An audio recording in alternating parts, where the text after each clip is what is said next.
Welcome to the Insurance Agents and Brokers Podcast. Hi, my name is John Savant. I'm your Government Affairs Director here at IA&B. My job is to keep track of all the legislation being proposed in our state legislatures and to advocate on your behalf to make sure that our lawmakers have the interest of independent insurance agents in mind. This week, independent agents from Pennsylvania and Delaware will be making the trip to D.C. for the Big I's National Legislative Conference to meet with Congress and discuss several federal issues that are of interest to independent agents, including taxation, privacy, flood and crop insurance, and a new federal proposal to ban non-compete agreements. I'm here to provide a breakdown on each of these important issues, but first, I want to paint a quick picture of the political situation in D.C. right now, with two important things that we should consider. First, we are early into the new legislative session, so many of the proposals that we're going to talk about have yet to be introduced, and your advocacy is going to lay the groundwork for what is being considered during each of the initial drafts of these bills. Second is that the majorities in both chambers of Congress are razor thin. In the House of Representatives, Republicans have gained control, but their majority is by just 5 seats. And in the Senate, Democrats maintain control of the chamber, but it is by just a single seat, 51 to 49. So, changing just a few minds on any of these issues can have an enormous impact in what ends up getting passed. So now, let's get into some of the issues that we're going to be talking about this year at the NLC. So, to start on taxation, we were successful in the past several years of preventing several tax increases. That includes during the debate on the Inflation Reduction Act, the 2021 infrastructure bill, but new increases have been proposed in the administration's 2024 fiscal year budget that amount to about $4 trillion in tax increases. That includes capping or eliminating the 199A deduction, which I'll be discussing more in a moment, raising corporate taxes and capital gains taxes, and expanding the scope of the net investment income tax. With the divided Congress, we're in a stronger position to beat these tax increases as we have in years past, and to even push to strengthen some of the tax breaks for our members. So, on that Section 199A, back in 2017, the Tax Cuts and Jobs Act included a provision for small business owners who make more than $315,000 if married and filing jointly. It allows you to deduct 20% of your qualified business income if it's operated as a sole proprietorship, partnership, S-corp, trust, or estate. Now that's qualified business income, not all business income. There's a lot of work that goes into what's considered qualified business income, but the gist of it is that these pass-through businesses account for over half of all business income in the U.S. They employ over half of the American workforce. So since independent agents and brokers are often small business owners, this was a real benefit because it helped to put their tax burden back down to on par with that of larger corporate taxes. So this deduction, the Section 199A, is set to expire in 2025, which would mean a tax increase on independent agents. We want to make the deduction permanent, which would be a huge help to independent agents, many of whom who have factored in that 20% deduction into their business plan. Second, on the topic of taxation is some proposals to incentivize risk mitigation.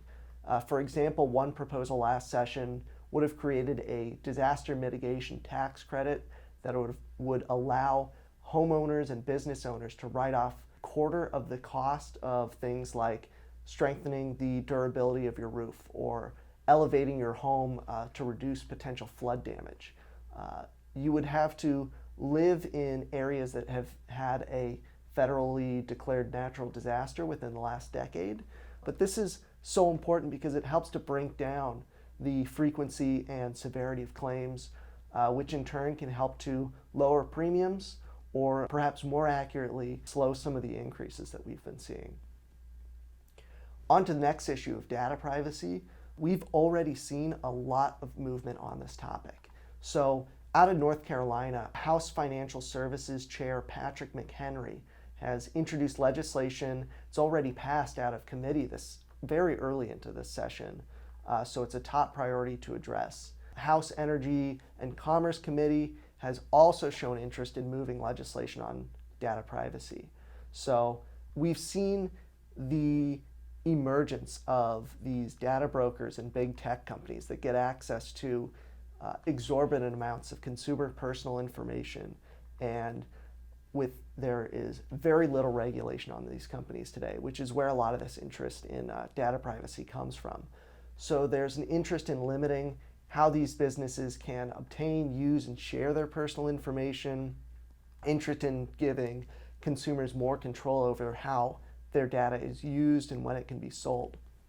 So obviously, independent agents, we are not big tech companies. Agents have actually been subject to data privacy regulation for nearly 25 years with the passage of the Gramm-Leach-Bliley Act in the 1990s. So that is where these requirements to deliver privacy notices to consumers come from, for example.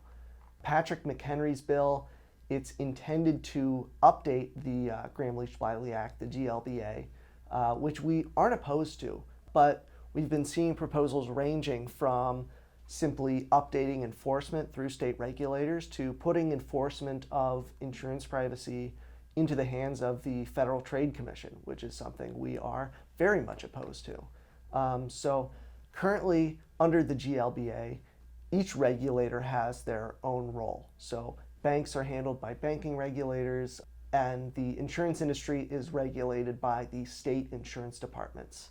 The fear is that under a federal system, under these banking regulators, you're going to see requirements that apply the same standard to all financial businesses, all the way from the largest national banks down to the smallest independent agency. And that's just going to be infeasible for many agents to contend with. So it is so vital to ensure that the state system of insurance regulation continues to be the authority on this issue. The guidance from federal legislation, obviously, like the GLBA. But this system has worked for decades, and as the saying goes, if it ain't broke, don't fix it. Another very important proposal on the topic of privacy that we are very opposed to is the creation of a federal private right of action for customers to file a civil suit, which is the last thing we need, is giving trial lawyers another way to sue the insurance industry and effectively make trial lawyers and judges de facto privacy regulators who can create new regulations through case law and court rulings and very difficult to navigate web of rules to keep track of. So our position is that any new rules on data privacy for the insurance industry need to be clear, they need to be consistent, reasonable, they need to be workable with no undue costs to the independent agents, and to look at large and small entities differently, and in many cases exempt small businesses from most of the requirements, as we've seen states do. Additionally, we've seen provisions like requiring agents to reach out to former customers on an annual basis to tell them that they can ask to have their data deleted, which not only is a huge burden to have to do every single year to reach out to all these former customers, but it creates incredible E&O risk. It creates regulatory compliance risk regarding maintaining your records, and most importantly, it really gets into what the core of the independent agency system is based on, which is the ownership of expirations. Our book of business, it's the primary asset of an agency. It's what you sell when you sell your agency. So we need to draw a line in the sand here and say that we aren't like these data companies that are selling out consumer data to everyone. In fact, if we were to do so, our book of business immediately would become worthless. So not only do we not do it, but we have no reason to. So we shouldn't be subject to some of the regulations that are being proposed on these huge data brokers and social media companies. Next topic is flood insurance. So this has been a long-standing issue. The NFIP is currently tied to federal government funding, which is scheduled to expire at the end of September of this year. And there's some pros and cons with that. On the plus side, you are not going to see the NFIP expire unless there is a government shutdown, which can happen, but chances aren't that great. On the downside, though, it makes it more difficult to get any sort of legislative reforms to the program. So our message to Congress is that we support a long-term reauthorization of a modernized NFIP, no more of these 3-month, 6-month, year-long reauthorizations, but a long-term reauthorization, and work to increase take-up rates for flood insurance because many consumers are underinsured or uninsured, and making some reforms that can allow private flood insurance to play a bit more of a role, which has been a small but growing market. For a long time, it was difficult to underwrite in the private market for flood insurance, but with all these advances in modeling and underwriting technology, we've seen some market growth in the private flood market in recent years. So one bill that we are strongly in support of is House Resolution 900, which clarifies that private flood insurance can satisfy the NFIP's continuous coverage requirements. So with the introduction of Risk Rating 2.0, a lot of NFIP consumers were going to see premium increases as they went from the old rates to the actuarially sound rates. And so the NFIP implemented something called grandfathering, which creates a sort of glide path towards full risk premium. So rather than a huge increase in a single year, you have several years of capped increases to get you towards those full rates. However, if a policyholder leads the NFIP for a private flood policy, they lose that glide path. So if they ever want to return to the NFIP, they have to immediately go towards paying the full risk rate, which could be thousands of dollars more each year. Next is supporting allowing refunds for unearned premiums for midterm cancellation as long as you, as the consumer, enter the private flood market. And the other important consideration, of course, with flood insurance is that we want to preserve the Write Your Own program, so opposing things like reduction to compensation program for carriers, which in turn trickles down to agents, and opposing what FEMA is considering a proposal called the Direct-to-Consumer program, which would allow consumers to purchase policies directly online without any agent involvement. And this is actually something that when the NFIP was first introduced, the government tried direct sales at the start, and it was a total failure, which is why they turned to the private market. So, when we go to Congress, we're going to emphasize the importance of agents to the flood insurance program, to improving take-up rates.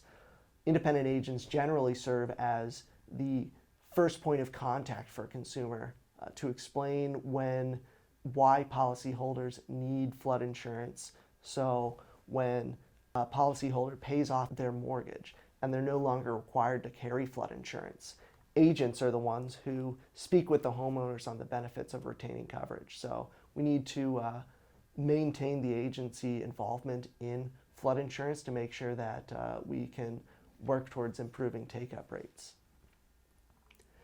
Another issue, similar to the NFIP, has a long history, is crop insurance. So, like the NFIP, Farm Bill set to expire at the end of September.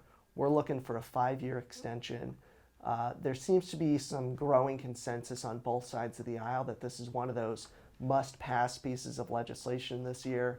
I think more members of Congress recognize how important farm and crop security is to national security, and that realization has been hammered home with the supply chain disruptions that we saw with COVID, the uncertain markets we've seen, and the risk of food shortages due to things like the war in Ukraine, where a huge amount of the global wheat supplies was put at risk. So we're opposing any cuts to crop insurance. We want to provide certainty for farmers, we want to provide food security for the nation, and we want to, similar to the NFIP, oppose any changes that would weaken the private delivery of crop insurance as well. Last, but certainly not least, I want to bring up a really pressing issue.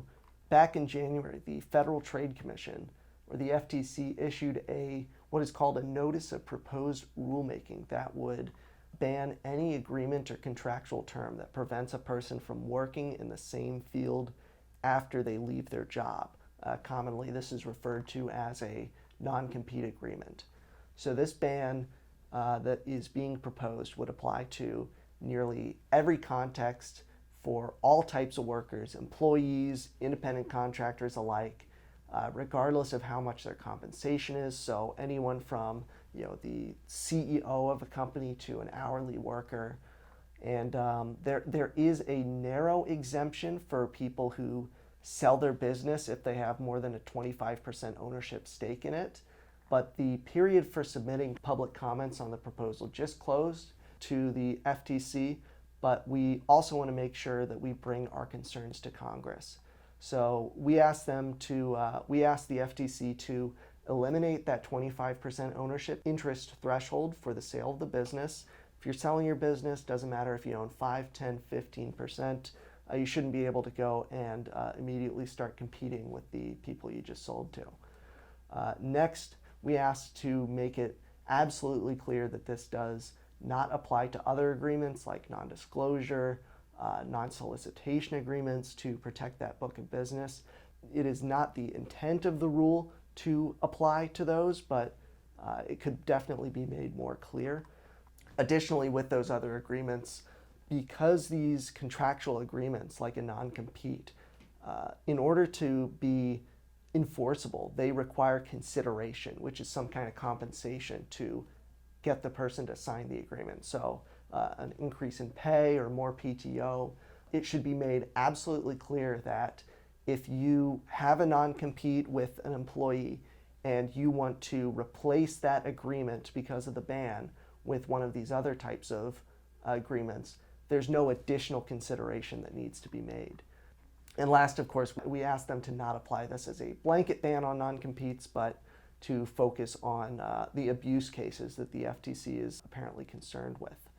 So that comment period just closed, and our message to Congress is that to reiterate all those issues that I just mentioned, and to also talk about the fact that the FTC doesn't have the statutory authority to issue this kind of rule.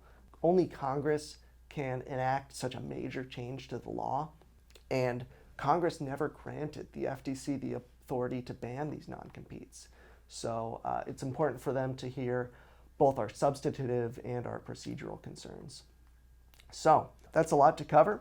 Independent agents are going to be making their way to the halls of Congress this week, and I encourage you to keep an eye on the issues, to stay engaged, and to reach out to us here at IA&B, find out how you can help us help protect your business. If you want to reach out to me, again, my name is John Savant. I'm our Government Affairs Director.